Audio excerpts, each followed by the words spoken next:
Hello दोस्तों, AR role में आप सबका स्वागत है। एपिसोड की शुरुआत लिविंग और टेन्यू से होती है। लिविंग टेन्यू की हेल्प करती है दवाई लगाने में, जो कांस्टेबल जाओ देख लेता है और भड़क जाता है, तो लिविंग वहाँ से चली जाती है। नेक्स्ट सीन में हम नाइन प्रिंसेस को देखते हैं, जो जेन्यू से अपना प्यार का इजहार करती है, मगर जेन्यू कहता है कि वो उससे प्यार नहीं करता, जिससे नाइन प्रिंसेस बहुत उदास हो जाती है और जेन्यू को चले जाने के लिए कहते हैं। जेन्यू भी इस बात से बहुत दुखी होता है। यहाँ मियाओ जियाओ के पास वही लू फैमिली का पेंडेंट देखती है। यानजन मियाओ से 3 महीने मांगता है और कहता है कि ओ और मियाओ इन 3 महीनों के लिए जियाओ को साथ में पालेंगे, ताकि जियाओ को उसकी फादर की कमी ना हो और बड़ा होकर वो खुद डिसाइड करेगा कि उसको किसके पास जाना है, और मियाओ इस बात के लिए मान जाती है। और यहाँ हम लिविंग और टेन्यू को बॉन्ड करता हुआ देखते हैं। नेक्स्ट सीन में हम सभी को यानजन के रेसिडेंस में देखते हैं, जहाँ यानजन और जियाओ अंदर चले जाते हैं और मियाओ वही सॉन्ग से बात करने के लिए रुक जाती है और कहती है कि यानजन सही है, जियाओ को अगर उसके बाप का प्यार नहीं मिला तो उसके लिए बहुत गलत होगा, इसलिए वो 3 महीने वहीं पर रहेगी। सॉन्ग मियाओ से कहता है कि वो अपना डिसीजन कंसीडर करे। इसी वक्त वहाँ कोई पत्थर फेंकता है, ये और कोई नहीं बल्कि ओशन होता है, और सभी लोग स्टेप मॉम के पास जाते हैं, जहाँ वो बताती है कि वो लोग बड़ी मुश्किल से भाग कर आए हैं और यानजन ने जाई को किडनैप कर लिया है। यहाँ पर हम एक फ्लैशबैक देखते हैं, जहाँ शैन फैमिली के पास कोई एक आदमी आता है जो कहता है कि उसको यानजन ने भेजा है उन सबको कैमरा लाने के लिए, क्योंकि मियाओ पर किसी ने जानलेवा हमला किया है। और वो ओरशान को लू फैमिली का पेंडेंट भी दिखाता है, मगर मौका पाते ही वो जाई को किडनैप कर लेता है। फ्लैशबैक यहीं पर खत्म होता है और यहाँ मियाओ को यकीन नहीं आता, मगर फिर सॉन्ग कहता है कि यानजन को तुम्हारा उसके रेसिडेंस में रखने का मकसद ये है कि वो शैन फैमिली को ख़त्म करना चाहता है। ये सुनकर मियाओ को भी यकीन आता है कि यानजन फिर से अपना खेल खेल रहा है। ओशन और स्टेप मॉम भी यानजन को गलत समझने लगे हैं और यहाँ यानजन मियाओ का वेट कर रहा होता है, क्योंकि बहुत देर हो चुकी होती है। और यहाँ मियाओ यानजन को कन्फ्रंट करने जाती है, मगर सॉन्ग रोक लेता है और कहता है कि हमें प्लान बनाकर यानजन को ख़त्म करना होगा। इसी वक्त एक एरो आकर ओशन को लगने वाला होता है, मगर सॉन्ग बीच में आ जाता है, जिससे वो एरो से लगता है। डॉक्टर कहता है कि सॉन्ग अब ठीक है। टेन्यू वहाँ सॉन्ग को एक बैच आकर देता है, जो उसको उस मर्डर से मिला था जिसने सॉन्ग पर हमला किया था। यह और किसी का नहीं बल्कि यानजन का बैच होता है। ये देखकर मियाओ फिर से यानजन को कन्फ्रंट करना चाहती है, मगर सॉन्ग से समझाता है कि अगर उसने यानजन को कन्फ्रंट किया तो उसको जाई कभी नहीं मिलेगा। तो मियाओ और सॉन्ग प्लान करते हैं कि वो यानजन को नहीं पता लगने देंगे कि उसके प्लान के बारे में पता चल गया है। मियाओ पाई रेसिडेंस आकर जियाओ से पूछती है कि क्या सफर के दौरान किसी ने लू फैमिली के पेंडेंट को हाथ लगाया था, तो जियाओ कहता है कि हाँ, कांस्टेबल जाओ और यानजन ने हाथ लगाया था। मियाओ को ये सुनकर और भी यकीन आता है कि यानजन ने जाई को किडनैप किया होगा। और यहाँ इंपीरियल कोर्ट में एम्परर सभी को बताते हैं कि नेबरिंग कंट्री हमला कर रही है, मगर वो ये सब रोक सकते हैं अगर हम 9 प्रिंसेस की शादी उनके प्रिंस से करेंगे। और यहाँ बाहर आकर सॉन्ग यानजन के साथ चलने का कहता है, क्योंकि वो जियाओ को मिस कर रहा था। सॉन्ग जियाओ से मिलता है और मियाओ जियाओ को लेकर ओवर प्रोटेक्टिव होती है। यानजन इस बारे में पूछता है तो मियाओ बहाना बनाकर इस बात को टाल देती है और सॉन्ग को कुछ बात करने के लिए बुलाती है। यानजन मियाओ के इस बिहेवियर से बहुत कंफ्यूज होता है और यहाँ सॉन्ग मियाओ से जाई के बारे में पूछता है तो मियाओ बताती है कि उसको कोई क्लू नहीं मिला। तो सॉन्ग मियाओ से कहता है कि उसके पास एक प्लान है यानजन को हराकर जाई को ढूंढने का, मगर मियाओ को इसमें उसका साथ देना होगा। और यहाँ जेन्यू यानजन को आकर बताता है कि शैन फैमिली वापस आ गई है, मगर जाई मिसिंग है, और कहता है कि सॉन्ग इस बात का फायदा उठाकर तुम पर इल्जाम लगाने की कोशिश करेगा। तो यानजन कुछ नहीं कहता, बस एक पेपर देता है जिसमें लिखा था कि 9 प्रिंसेस की शादी यांगलांग के प्रिंस से होने वाली है, जिसको देखकर जेन्यू चुप सा हो जाता है। यानजन जेन्यू को अपना डिसीजन रिकंसिडर करने के लिए कहकर वहाँ से चला जाता है। नेक्स्ट सीन में हम यानजन और जेन्यू को पैलेस में देखते हैं, जहाँ यानजन एम्परर को बताता है कि नेबरिंग कंट्री फ्लड की वजह से हमला कर रही है, क्योंकि उनके पास फूड सप्लाई कम हो गई है। अगर हम फूड उनको सप्लाई करेंगे तो 9 प्रिंसेस को यांगलांग के प्रिंस से शादी करने की जरूरत नहीं पड़ेगी। एम्परर को भी ये बात सही लगती है। यानजन जेन्यू को कुछ बोलने का इशारा करता है, मगर जेन्यू कुछ नहीं कहता। तो यानजन कहता है कि वो जेन्यू की तरफ से बात करेगा। जेन्यू 9 प्रिंसेस से मिलने आता है और सॉरी कहता है और अपना प्यार इनडायरेक्टली कन्फेस करता है, जिससे 9 प्रिंसेस खुश होती है। मियाओ सारे पाई रेसिडेंस में जाई को ढूंढते हैं, मगर उसे कोई नहीं मिलता और वो कहती है कि हो ना हो यानजन ने जाई को कहीं और छुपाया होगा। और यहाँ टेन्यू सॉन्ग को पैरेट आकर देता है। टेन्यू के जाने के बाद वो पैरेट बोलता है कि सॉन्ग फैमिली को खत्म करेंगे। ये सुनकर सॉन्ग उस पैरेट को सॉन्ग फैमिली की जगह शैन फैमिली को खत्म करेंगे बोलना सिखाता है। इसका मतलब यानजन उस दिन सॉन्ग फैमिली की बात कर रहा था कि शैन फैमिली की, मगर सॉन्ग ने उस पैरेट को सॉन्ग की जगह सैंग फैमिली बोलना सिखा दिया था।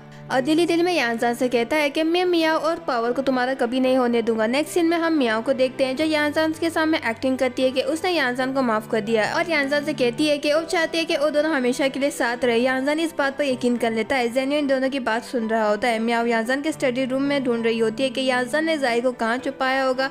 यानजन देख लेता है और कहता है कि वहाँ कोई हिडन कंपार्टमेंट नहीं है, जिससे मियाओ रुक जाती है।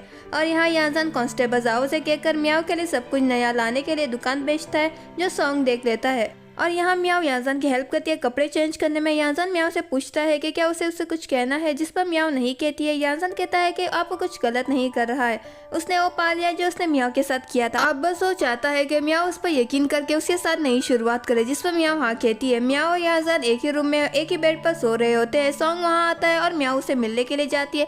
सॉन्ग म्याओ से कहता है कि वो कल याजान को अकेले सिटी के बाहर टेम्पल में साथ लेकर आए और वो उसके आदमी याजान को डरा कर जाय के बारे में पता लगाएंगे। म्याओ इस सब के लिए पहले तो नहीं मानती, मगर फिर सॉन्ग से समझाता है कि वो ये सब शेन फैमिली के लिए कर रही है और म्याओ मान जाती है। म्याओ रूम में आती है और याजान सो रहा होता है, मगर अचानक से म्याओ को फोर्स करने लगता है। म्याओ उसे रोकती है। याजान को रियलाइज होता है कि वो गलत कर रहा है और सॉरी कहता है और म्याओ को प्रॉमिस देने के लिए कहता है कि वो हमेशा उसके साथ रहेगी और म्याओ हाँ कहती है। म्याओ को नाइटमेयर्स आने लगते हैं कि याजान शेन फैमिली को खत्म कर रहा है। नेक्स्ट सीन में हम ब्रेकफास्ट टेबल पर याजान और म्याओ को देखते हैं। याजान कल रात के लिए माफी मांगता है। म्याओ बहाने से याजान को टेम्पल जाने के लिए मनाती है और याजान बड़े आसानी से मान भी जाता है, जिस पर म्याओ को यकीन नहीं आता और वो कहती है कि वो दोनों अकेले जाएंगे, ज़ेनियो गार्ड और वेपन्स को लेकर नहीं जाएंगे और ये भी याजान मान जाता है। म्याओ को यकीन नहीं आता तो याजान से पूछती है कि क्या उसे डर नहीं कि कोई उस पर हमला करेगा, जिस पर याजान कहता है कि वो तो बस म्याओ का प्यार चाहता है, जिसे सुनकर म्याओ गिल्टी फील करके याजान को कुछ बताने जाती है, मगर याजान इस चीज को इग्नोर कर लेता है। ज़ेनियो म्याओ से कहता है कि याजान तुमसे सच में प्यार करता है। नेक्स्ट सीन में हम म्याओ याजान को उसी टेम्पल में देखते हैं जहाँ सॉन्ग उसका वेट कर रहा था अपने आदमियों के साथ। याजान बहुत ही सिंसियर होकर म्याओ से कहता है कि वो हमेशा से उससे प्यार करता आ रहा है। ये कहकर वो अंदर चला जाता है जहाँ उसे सॉन्ग मिलता है जो उसका वेट कर रहा था। म्याओ गिल्टी फील करती है धोखा देकर और वो याजान को सब कुछ सच बताने के लिए अंदर चली जाती है। म्याओ याजान से कहती है कि ज़ाई के मिलने के बाद वो लोग उसे छोड़ देंगे, जिस पर याजान हंसकर कहता है कि तुम्हें सच में लगता है कि सॉन्ग मुझे जिंदा लौटने देगा। म्याओ ये सुनकर शौक होती है क्योंकि उनका प्लान सिर्फ याजान को डराना था, मारना नहीं था। सॉन्ग के आदमी वहाँ आते हैं। सॉन्ग याजान के पास एक वेपन को देख लेता है और याजान रिवील करता है कि उसे म्याओ और सॉन्ग के इंटेंशन के बारे में सब कुछ पहले से ही पता था जब से म्याओ उसके घर में रहने आई थी। ये सुनकर म्याओ शौक होती है और पूछती है कि जब तुम्हें पहले से पता था तुम मेरे साथ क्यों आए। तो याजान कहता है कि अगर मैं नहीं आता तो शायद म्याओ उस पर कभी यकीन नहीं कर पाती। और ये कहकर और सॉन्ग फाइट शुरू करते हैं। म्याओ इस फाइट को रोकना चाहती है मगर रोक नहीं पाती। सॉन्ग याजान को ओवर पावर कर मार ले जाता है, मगर म्याओ वहाँ आकर तलवार गले पर रखकर सॉन्ग को याजान को छोड़ने के लिए कहती है और याजान से कहती है कि भले ही उन दोनों की शादी हो गई है मगर इस जन्म में वो दोनों कभी एक साथ नहीं रह सकते। ये कहकर वो याजान को उसका हेयरपिन लौटाती है। सॉन्ग मान जाता है याजान को छोड़ने के लिए, मगर शर्त यह है कि म्याओ उसके साथ चलेगी। म्याओ मान जाती है और सॉन्ग म्याओ को लेकर वहाँ से चला जाता है। याजान वही बेहोश हो जाता है। ज़ेनियो याजान को डॉक्टर के पास ले जाता है और रास्ते में याजान से वो हेयरपिन नीचे गिर जाती है और यहाँ म्याओ सॉन्ग से ज़ाई के बारे में पूछती है तो वो कहता है कि ज़ाई जल्दी आने वाला है। म्याओ सॉन्ग से बहुत गुस्सा होती है क्योंकि उसने उसको धोखा दिया है। सॉन्ग कहता है कि अगर याजान उसके और सॉन्ग फैमिली के खिलाफ नहीं जाता तो शायद आज वो दोनों दोस्त होते। इसी वक्त वहाँ ज़ाई आता है। म्याओ सॉन्ग से कहती है कि आपसे वो दोनों कभी नहीं मिलेंगे। सॉन्ग म्याओ से पूछता है कि क्या उसके लिए वो कुछ फील नहीं करती। म्याओ कहती है कि वो दोनों सिर्फ अच्छे दोस्त है, इससे ज़्यादा कुछ नहीं। सॉन्ग ये सुनकर वहाँ से चला जाता है।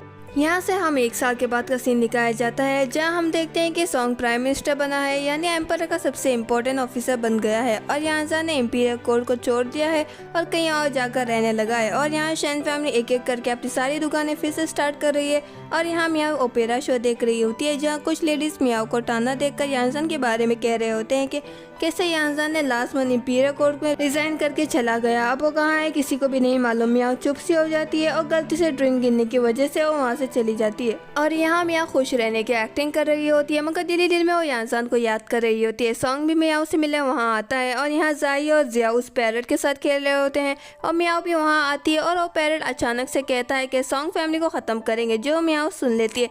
जहाँ उसे याद आता है कि उसने तो शेन फैमिली का नाम सुना था और ज़ाई से पूछती है कि जब याजान ने उसे किडनैप किया था तो उसने उसको कहाँ रखा था, जिस पर ज़ाई कंफ्यूज होता है और कहता है कि वो तो कभी किडनैप हुआ ही नहीं था, बल्कि सॉन्ग उसको एक ट्रिप पर लेकर गया था और कुछ दिनों के बाद वो वापस उनके पास आ गए। ये सब सुनकर म्याओ समझ जाती है कि ये सब सॉन्ग ने याजान को फंसाने के लिए किया होगा ताकि म्याओ और पावर उसका हो। वहाँ सॉन्ग आता है और म्याओ से कहता है कि उसे म्याओ से कुछ बात करनी है।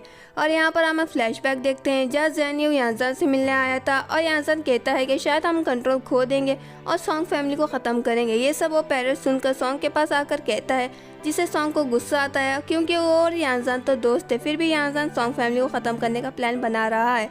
इसलिए उसने उस पैरट को सॉन्ग फैमिली की जगह शेन फैमिली का नाम बोलना सिखा दिया था और उसी ने जियाओ के लू फैमिली के पेंडेंट को एक्सचेंज भी किया था। मियाओ ये सब सुनकर गुस्सा होती है सॉन्ग पर, मगर फिर गिल्टी फील करती है कि किस तरह वो हर बार यांजान को ही गलत समझती थी, बल्कि सॉन्ग गलत था। सॉन्ग कहता है कि उसने ये सब यांजान की वजह से किया है, अगर वो सॉन्ग फैमिली को खत्म करने की बात नहीं करता तो शायद ये सब नहीं होता, और कहता है कि वो उसकी हेल्प करता थ्रोन हासिल करने में, मैंने ये सब सॉन्ग फैमिली को बचाने के लिए किया। तो फिर मियाओ पूछती है कि फिर उसने उसके और यांजान के बीच मिसअंडरस्टैंडिंग क्यों क्रिएट की, और कहती है कि तुम्हारे और यांजान के बीच एक ही डिफरेंस है कि तुम प्यार और पावर दोनों चाहते हो और यांजान पावर को भी कुर्बान कर सकता है प्यार के लिए। ये सुनकर वो रोने लगती है और वहाँ से चली जाती है और सॉन्ग उसे देखते रहता है। नेक्स्ट सीन में हम यांजान को देखते हैं जो लिंजा वापस आ गया था शादी करने के लिए, क्योंकि यही एम्पायर का ऑर्डर था, और ये बात मियाओ को भी पता चलती है। और स्टेप मम और ओशन भी रिग्रेट कर रहे होते हैं, उन्होंने यांजान को गलत समझा। इसी वक्त वहाँ कांस्टेबल जाओ आकर कहता है कि यांजान जियाओ से मिलना चाहता है, उसे पाई रेसिडेंस भेज दो। और यहाँ लिविंग की एंगेजमेंट टेन्यू से होने की बात कांस्टेबल साहब को पता चलती है और यहाँ लिविंग के लिए उन दोनों में फाइट शुरू होती है। नेक्स्ट सीन में हम बहुत सारी लड़कियों को पाई रेसिडेंस में देखते हैं जो वहाँ यांजा से शादी करने के लिए आई थी, और मियाओ भी जियाओ को लेकर वहाँ आती है और जियाओ को समझाती है कि वो उसको मदर कहकर ना पुकारे, वरना लोगों को पता चल जाएगा कि मियाओ भी वहाँ आई है। मियाओ देखते हैं कि यांजान अपनी वाइफ को चूज करने के लिए एक कॉम्पिटिशन रखता है। मियाओ जेलस फील करने लगती है, इसलिए जियाओ को वहाँ छोड़ने के बावजूद वो वही कॉम्पिटिशन देखने के लिए रुक जाती है, मगर एक सर्वेंट उसे उन लड़कियों में से आई हुई समझकर उसे कंपटीशन में बिठा देती है और मियाओ को कंपटीशन में हिस्सा लेना पड़ता है। यांजान हर कंपटीशन में मियाओ को जिताता है क्योंकि उसे पहले से पता था कि वहाँ मियाओ भी आई है, बल्कि वो मियाओ की हेल्प भी करता है कंपटीशन जीतने में। और लास्ट राउंड में यांजान एक लड़की को सेलेक्ट करके रूम में लेकर जाता है। जेलस मियाओ उसके कमरे में एंटर करती है जहाँ सिर्फ यांजान ही बेड पर लेटा हुआ था, और मियाओ को देखकर यांजान उसी पर चढ़ पड़ता है और कन्फेस करता है कि वो पहले से ही मियाओ को पहचान गया था। ये कहकर वो दोनों इंटीमेट होते हैं। नेक्स्ट सीन में हम मियाओ और यांजान की शादी का दिन दिखाया जाता है। नाइन प्रिंसेस आकर मियाओ को उठाती है और रेडी करती है, और यहाँ सॉन्ग को समझ आ गया था कि मियाओ सिर्फ यांजान से प्यार करती है, इसलिए वो मियाओ की खुशी में खुश होता है। और यहाँ मियाओ और यांजान शादी कर रहे होते हैं। जेनी और नाइन प्रिंसेस भी अभी साथ मिल गए हैं और जल्दी शादी करने वाले हैं, और ये सब हो सका क्योंकि नाइन प्रिंसेस ने अपना प्रिंसेस होने का टाइटल छोड़ दिया। और यहाँ टेन्यू और कांस्टेबल जाओ लिविंग के लिए फाइट कर रहे होते हैं, मगर लिविंग बहाने से इन दोनों को रोक लेती है, और यहाँ पर मियाओ और यांजान की शादी हो जाती है और हैप्पी एंडिंग यहीं पर खत्म होता है ड्रामा चॉइस। आज वीडियो पसंद आया तो वीडियो को लाइक और चैनल को सब्सक्राइब करना मत भूलिए। मिलते हैं अगले एपिसोड में, तब तक के लिए टेक केयर।